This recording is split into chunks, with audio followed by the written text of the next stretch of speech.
Henry law और उसके application. तो इस टॉपिक पे आज करेंगे चर्चा। क्या है हेनरी लॉ? सिंपल लैंग्वेज में कहें तो हेनरी लॉ जैसे मान के चलिए कि किसी भी गैस को किसी लिक्विड में हम मिला रहे हैं,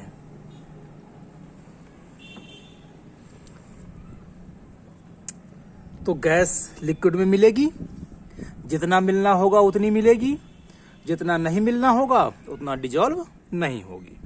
तो मिल गई ये, मान लेते हैं कि ये गैस जो है किसी लिक्विड में मिल गई। क्या क्या इफेक्ट पड़ेगा इसमें, क्या क्या फैक्टर होंगे? तो पहले हम बात करेंगे टेम्परेचर की। तो अभी पिछले क्वेश्चन में ही शायद हमने पढ़ा था कि टेम्परेचर बढ़ाते जाएंगे तो गैस कम घुलेगी, टेम्परेचर कम करते जाएंगे तो गैस ज्यादा घुलेगी। अर्थात टेम्परेचर का इफेक्ट पड़ता है किसी भी गैस का किसी भी लिक्विड में घुलने का। तो टेम्परेचर यदि आप बढ़ाते जाओगे तो ये टेम्परेचर बढ़ने से जो गैस होगी वो इसमें कम घुलेगी, क्योंकि गैस के अंदर काइनेटिक एनर्जी ज्यादा आ जाएगी क्योंकि टेम्परेचर बढ़ गया है, और काइनेटिक एनर्जी ज्यादा हो जाने से मूवमेंट ज्यादा होगा और वो गैस जो है लिक्विड में कम घुलेगी। और इसी के अपोजिट आप समझ सकते हैं कि टेम्परेचर कम करते जाएंगे तो गैस ज्यादा घुलती जाएगी। दूसरा इफेक्ट पड़ेगा प्रेशर पे। प्रेशर से तो यदि हम प्रेशर बढ़ाते जाएंगे, इसको दबाते जाएंगे, गैस को दबाते जाएंगे तो लिक्विड में ज्यादा से ज्यादा घुलेगी।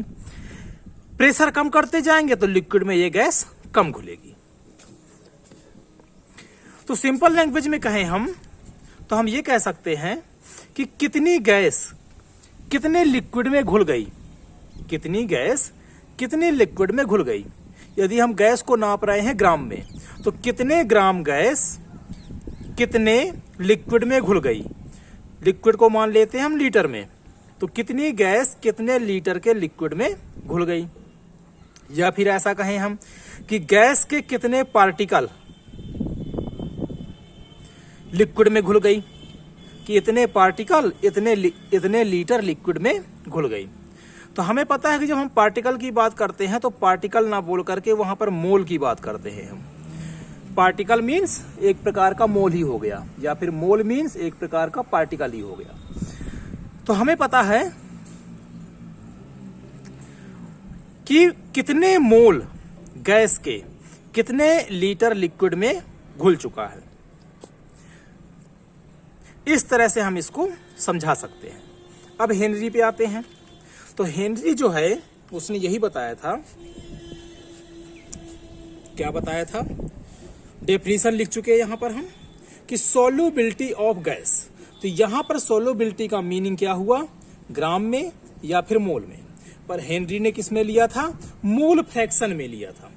मोल फ्रैक्शन में, जिसको हम रिप्रेजेंट करेंगे इससे। तो ये गैस का मोल फ्रैक्शन है। देखिए, मोल की बात करें या मोल फ्रैक्शन की, मोल बढ़ रहा है अर्थात मोल फ्रैक्शन बढ़ रहा है, मोल घट रहा है अर्थात मोल फ्रैक्शन भी घट रहा है। तो सोल्यूबिलिटी ऑफ गैस अर्थात मोल फ्रैक्शन किसी भी लिक्विड में किसी भी पर्टिकुलर टेम्परेचर पे वो डायरेक्टली प्रोपोर्शनल होता है। किसके प्रोपोर्शनल होता है? तो pressure of the gas. Pressure of the gas कहां पर? इक्विलिब्रियम पर। अब यहां पर बात पर्टिकुलर टेम्परेचर की क्यों हो रही है? तो किसी एक टेम्परेचर की बात कर रहे हैं हम कि किसी एक टेम्परेचर पर इतनी गैस इस लिक्विड में घुल गई, क्योंकि टेम्परेचर बदल देने से गैस की जो सोल्यूबिलिटी है, जो डिजॉल्विंग पावर है, वो घट जाएगी या बढ़ जाएगी। तो अलग अलग टेम्परेचर पर अलग अलग होती है। तो कोई एक टेम्परेचर हम ले लेंगे तो उस टेम्परेचर पर कितनी गैस घुल गई और कितना प्रेशर लगाने पे घुल गई। तो हेनरी ने बताया था कि यदि हम प्रेशर को बढ़ाते जाएंगे तो सोल्यूबिलिटी भी क्या होगी, उसकी बढ़ती जाएगी, और यदि प्रेशर को कम करते जाएंगे तो इसकी सोल्यूबिलिटी क्या हो जाएगी, कम हो जाएगी। प्रेशर बढ़ाने पे गैस ज्यादा से ज्यादा घुलेगी अर्थात उसकी सोल्यूबिलिटी बढ़ जाएगी, और प्रेशर कम करने से उसकी सोल्यूबिलिटी कम हो जाएगी अर्थात उसके मोल फ्रैक्शन कम हो जाएंगे अर्थात वो कम से कम घुलेगी। तो सब कुछ डिपेंड करेगा किस पे? प्रेशर पर। कब? At a particular temperature. फिर बात आती है इक्विलिब्रियम की। इक्विलिब्रियम मीन्स क्या है? तो मान के चलिए इस लिक्विड में हम गैस मिला रहे हैं। गैस किसी सिलेंडर में होगी या फिर गैस एटमॉस्फेयर में होगी। तो यदि इस सिलेंडर में कोई गैस भरी हुई है और इस गैस को हम इसमें मिला रहे हैं, तो इस सिलेंडर पर कोई प्रेशर होगा, किसी प्रेशर पे ही तो सिलेंडर में गैस भरी होगी। तो ये प्रेशर हमें नहीं लेना है, इस प्रेशर की बात नहीं कर रहा है वो।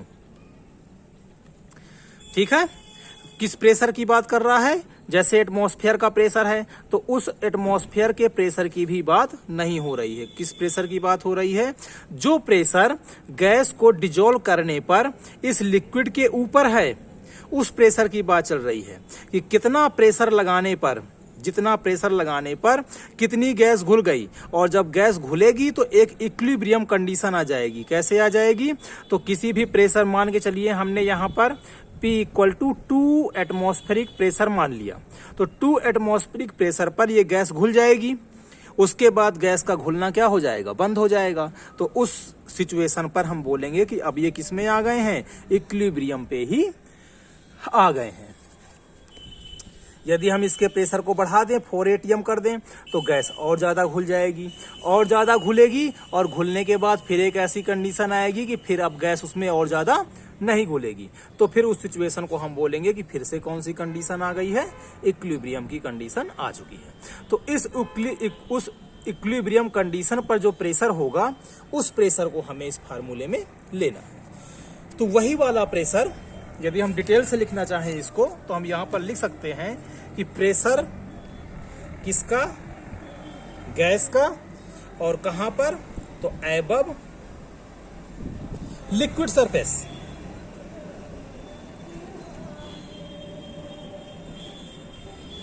एबव लिक्विड सरफेस, उस सरफेस के ऊपर जो प्रेशर होगा उस प्रेशर को लेना है। और गैस, गैस कहां पर? In liquid. कौन सी गैस? जो लिक्विड में घुल चुकी है। लिक्विड में इन लगा हुआ है, अर्थात जो गैस लिक्विड में घुल चुकी है वो नहीं जो इस कंटेनर में बाकी रह गई है। ठीक है, घुलने के बाद, कि घुलने के बाद कुछ गैस मान के चलिए आपकी बची रह गई और वो कहाँ? कंटेनर के ऊपर। तो उस गैस की बात नहीं हो रही है, जितनी गैस घुल चुकी है उसकी बात हो रही है। अब हमें पता है कि प्रेशर हो गया, प्रोपोर्शनल का साइन हटेगा तो इक्वल आएगा, एक कांस्टेंट आएगा जिसको हम KH नाम देंगे, जिसको हेनरी कांस्टेंट कहेंगे, और ये X किसका? गैस का। तो ये होता है आपका हेनरी लॉ।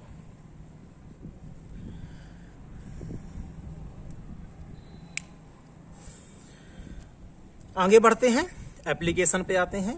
पहला एप्लीकेशन देते हैं इसका। तो यदि हम फर्स्ट एप्लीकेशन की बात करें, तो फर्स्ट एप्लीकेशन हम दे सकते हैं, एक जनरल सा एग्जाम्पल है आपका। कौन सा एग्जाम्पल है?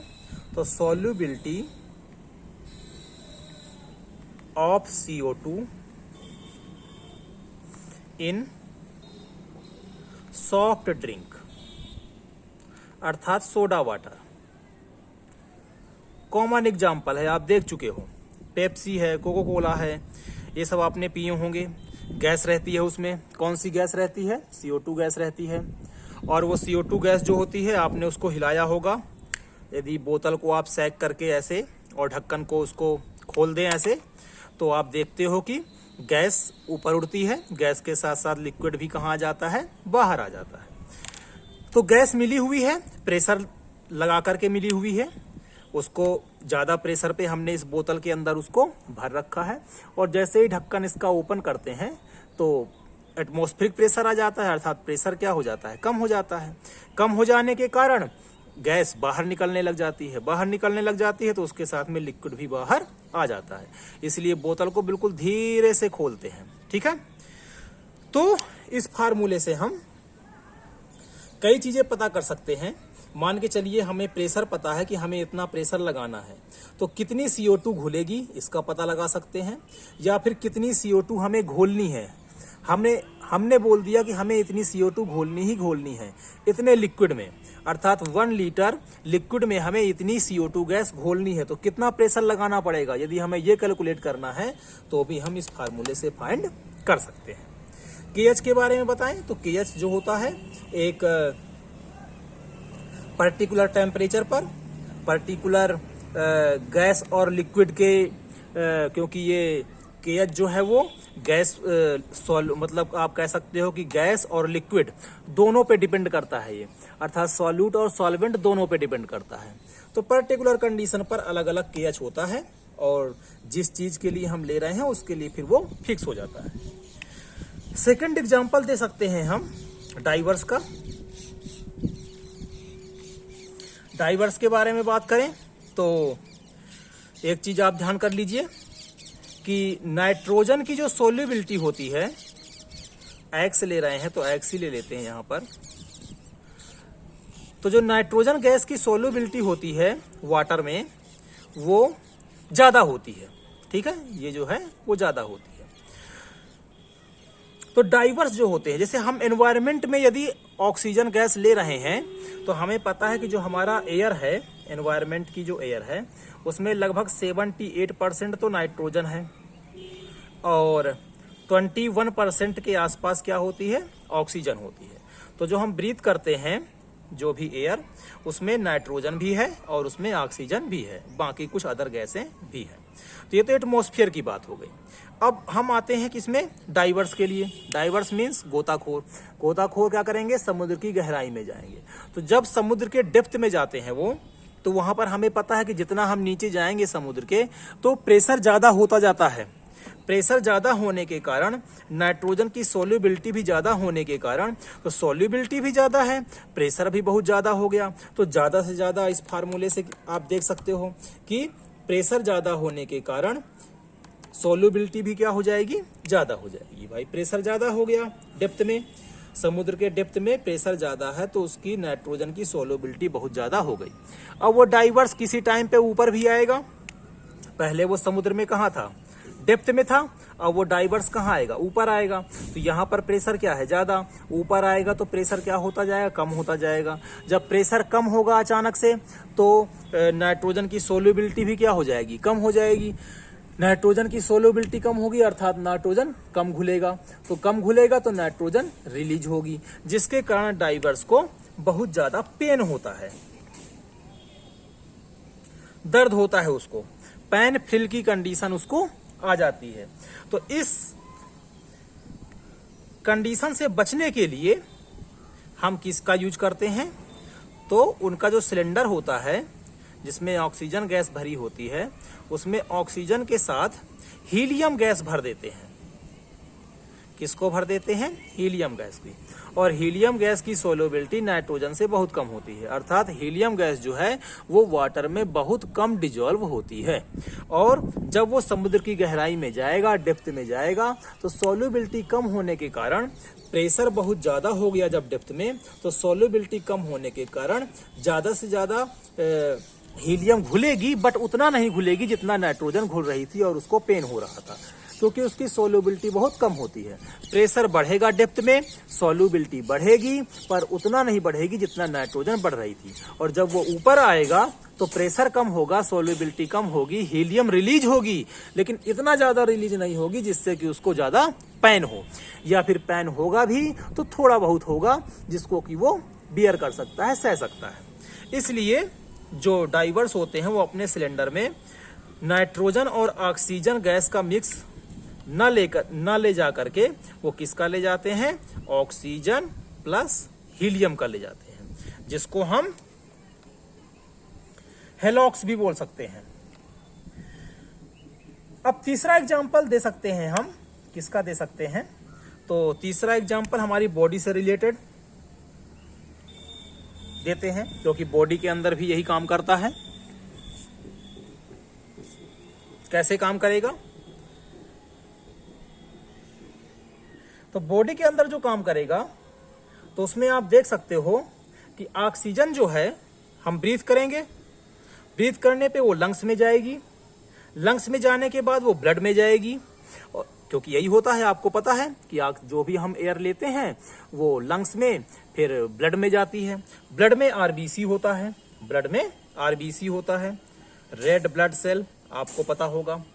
आरबीसी में तो ऑक्सीजन जैसे ही आरबीसी में आएगा तो आरबीसी के हीमोग्लोबिन से बाइंड हो जाएगा। हीमोग्लोबिन क्या है? तो आरबीसी में एक लिक्विड होता है, केमिकल होता है, एक लिक्विड होता है जिसको हम हीमोग्लोबिन बोलते हैं। तो हीमोग्लोबिन से बाइंड हो जाएगा। तो एक हीमोग्लोबिन से ऑक्सीजन के 4 मॉलिक्यूल बाइंड होते हैं। तो ऑक्सीजन बाइंड हो जाएगी हीमोग्लोबिन से, और हीमोग्लोबिन से बाइंड होकर के वो बनाएगी ऑक्सी हीमोग्लोबिन।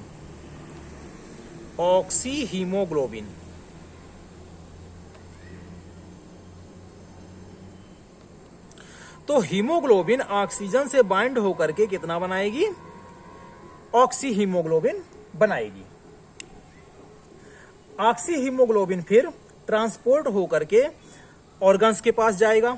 ऑर्गन्स मीन्स जैसे आपका स्टोमक हो गया, दूसरे ऑर्गन्स हो गए, वो हो गए, इसमें जाएगा। तो हम देखते हैं कि जब तक वो ऑक्सीजन ब्लड में है तो ब्लड में ऑक्सीजन का जो प्रेशर है, जो पार्शियल प्रेशर है, कहां पर? ब्लड के अंदर। ब्लड में जो पार्शियल प्रेशर है वो ज्यादा होता है, किसके कंपेयर में? टिश्यूज के कंपेयर में। टिश्यूज मीन्स टिश्यूज से मिलकर के ऑर्गन बनता है। आपको पता है कि बॉडी सेल से बनी हुई है, सेल आपस में मिलकर के टिश्यू बनाते हैं और टिश्यू आपस में मिलकर के ऑर्गन बनाते हैं। तो ऑर्गन में, या फिर हम बोलते हैं टिश्यूज में, तो बुक्स में आपको शायद टिश्यू मिलेगा, पर टिश्यू नहीं, आप ये समझिए कि वो ऑर्गन में जा रहा है। तो ऑर्गन में या टिश्यूज में पार्शियल प्रेशर क्या होता है? कम होता है। तो जब तक ऑक्सीजन ब्लड में है, आरबीसी में है, हीमोग्लोबिन के साथ अटैच है, तब तक उसका प्रेशर क्या है? ज्यादा। प्रेशर ज्यादा होने से ऑक्सीजन ज्यादा से ज्यादा घुल रही है, लगभग 97% ऑक्सीजन घुल जाती है उसमें। और जब वो ऑक्सीजन मिक्स्ड ब्लड आपके ऑर्गन्स में जाएगा तो वहां पर पार्शियल प्रेशर क्या होता है? कम होता है। पार्शियल प्रेशर कम है अर्थात ऑक्सीजन कम घुलेगी तो बची हुई ऑक्सीजन जो नहीं घुल रही है वो क्या हो जाएगी? रिलीज हो जाएगी। रिलीज होकर के जो भी आपकी बॉडी के अंदर एक्टिविटी है उनको कराएगा वो। उनको कराने के बाद वो CO2 रिलीज करेगा, और CO2 रिलीज करेगा तो वापस फिर वो ब्लड में आएगा, और इस तरह से एक सर्कुलेशन आपका चलता रहेगा। तो इस तरह से आप देख सकते हो कि जहां पर पार्शियल प्रेशर ज्यादा था वहां पर ऑक्सीजन की सोल्यूबिलिटी भी ज्यादा थी, और ऑर्गन में जाकर के पार्शियल प्रेशर कम हो गया तो ऑक्सीजन की सोल्यूबिलिटी भी क्या हो गई? कम हो गई। तो इस तरह से आप देख सकते हो कि हेनरीज लॉ के एप्लीकेशन भी आप समझ सकते हो यहाँ पर।